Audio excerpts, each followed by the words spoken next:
ایک انصاری خاتون حضور کی خدمت میں حاضر ہوئی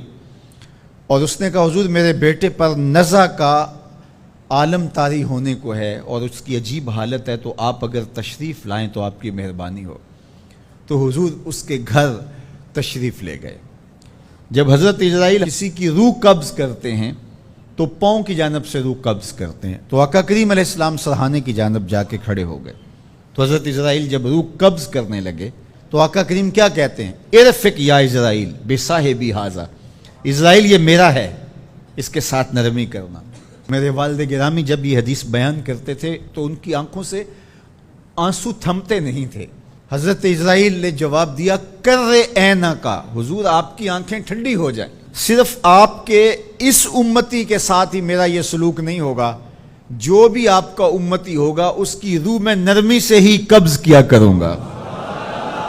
اللہ اکبر۔ تو حضور علیہ السلام کی یہ شفقت اس امت پر، عزیز علیہ ما انتم، تمہارا مشقت میں پڑھنا اس نبی پر گراں گزرتا ہے۔ تو اس لیے ہمیں یہ اعزاز ہے کہ ہم حضور کی امتی ہیں اور ہمارے سارے دکھوں کا مداوع، ہمارے سارے دردوں کا علاج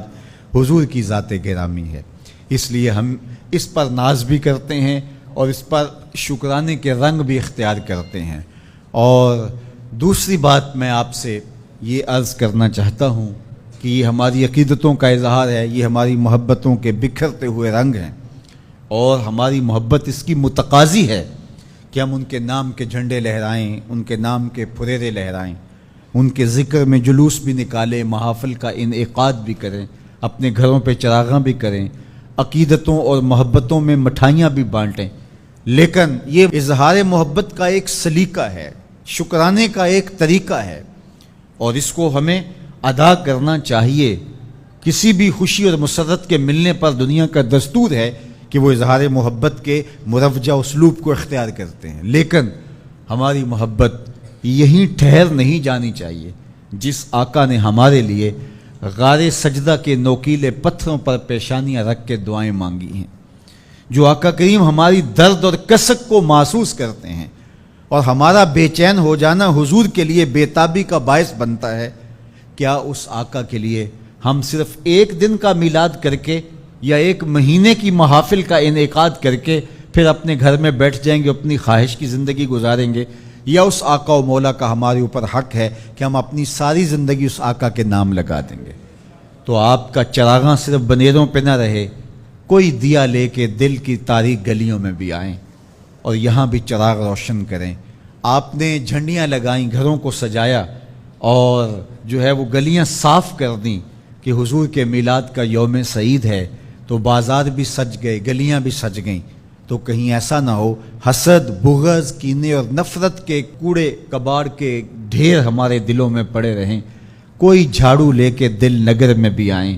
اور دل نگر کی بھی صفائی کریں، اندر بھی صاف ہو، تمہارا ظاہر بھی صاف ہو، تمہاری گلیاں بھی صاف ہوں، دل کی گلیاں بھی شفاف ہوں، تمہارے بنیروں پر بھی چراغاں ہو، دل کی گلیوں کے اندر بھی حضور کی محبت کا چراغاں ہو، تو ظاہر بھی ستھرا اور باطن بھی ستھرا، پھر حضور کے نام پر اپنی پوری زندگی گزار دینے کا عزم کیجئے۔ آج کا دن تجدید عہد کا دن ہے، ہم اپنے آقا و مولا سے آج عہد کریں، حضور ہم آپ کے لیے اپنی پوری زندگی وقف کرنے کا عہد کرتے ہیں، ہم جئیں گے تو آپ کے لیے، ہم مریں گے تو آپ کے لیے، ہماری ایک ایک سانس آپ کی یاد میں، آپ کی محبت میں، آپ کے لائے ہوئے نظام کے غلبے کے لیے بسر ہوگی۔ تو اگر ہم یہ عزم کرتے ہیں تو کس قدر حضور کی خوشنودی کا باعث ہوگا۔ تو اپنے میلاد کو ایک دن پر محدود نہ کیجئے، چند لمحوں اور چند ساعتوں پر جز وقتی محبت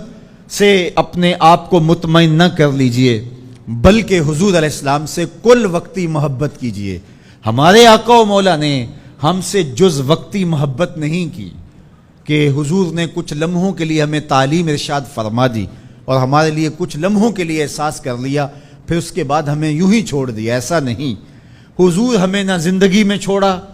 حضور نہ نزع کے وقت چھوڑتے ہیں، نہ حضور ہمیں قبر میں چھوڑتے ہیں، نہ حشر میں چھوڑنے والے ہیں۔ تو پھر ہمیں بھی اپنے آقا کے ساتھ محبت جز وقتی نہیں، حضور علیہ السلام کے ساتھ ہمارا پیار کل وقتی ہونا چاہیے، اور لمحہ لمحہ ان کے ساتھ منسوب کر دینا چاہیے، اور ان کے لائے ہوئے نظام حیات کو نہ صرف اپنے اوپر نافذ العمل کرنا ہے بلکہ اس پیغام کو جو دائرہ کار ہے ہمارا اس میں اس کو عملی طور پہ نافذ کرنا ہے، اور اس کے بعد ہم آقا کریم علیہ الصلوۃ والسلام کی خوشنودی اور حضور کی محبت کو ایک نئے رنگ کے اندر اپنے وجود اور اپنے دل کے اندر ہم محسوس کر سکتے ہیں۔ تو آئیے آج تجدید عہد کرتے ہیں، وعدہ کریں اپنے آقا و مولا سے کہ حضور باقی زندگی ہماری ماضی کی جو بیت گئی سو بیت گئی، ہم نے درود و سلام کے ماحول میں، ہم نے نعت کے نغمات کے اس ماحول کے اندر آپ کی محبت کو اپنے سینے میں فراواں پایا ہے، اور ہم اس محبت کو جز وقتی محبت نہیں بنانا چاہتے بلکہ کل وقتی محبت کی صورت کے اندر ہم اس محبت کو ڈھالنا چاہتے ہیں۔ تو ہم عہد کرتے ہیں کہ ہم اپنی ساری زندگی آپ کے نام لگاتے ہیں، ہم جئیں گے تو حضور آپ کے لیے، ہم مریں گے تو حضور آپ کے لیے، ہماری ایک ایک سانس آپ کے نام ہوگی، ہماری زندگی کی ایک ایک ساتھ آپ کے لیے وقف ہوگی، ہم آپ کے دین کے لیے ہر وقت کوشاں ہوں گے، آنے والی نسلوں کو آپ کا پیار سکھائیں گے، آپ کی محبت سکھائیں گے۔